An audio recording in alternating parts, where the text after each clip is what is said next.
आगामी खरीफ ऋतु 2026-27 मात्र 20 दिन में रेकर्ड संख्यक 13.7 लाख कृषकों पंजीकरण एक माइल खुंट चाषी सुविधा अत्याधुनिक ऑनलाइन व्यवस्था एवं सरकार उत्तम परिचालना जो कृषि पंजीकरण व्यापक होउछि। आसंता अगस्ट 31 कृषक पंजीकरण शेष तारीख धार्य होता बेले अधिकरू अधिक चाषी एथिरे सामिल होई 3100 टंका क्विंटाल पिछा मूल्य धान विक्रय करने कृषक पंजीकरण सुविधा को आहुरी सफल करने को खाद्य जोगाण और खाउटी कल्याण विभाग मंत्री कृष्णचंद्र पात्र आह्वान करिसेंति।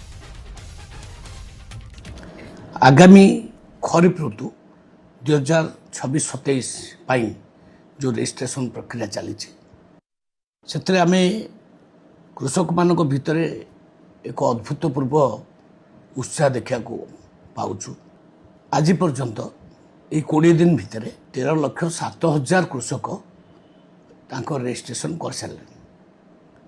आम जदि देखा कंपेरेटिवली गत वर्ष एति बेलू मात्र 6 लाख ऊर्ध्व चाषी तांकर पंजीकरण करते 20 दिन भितर।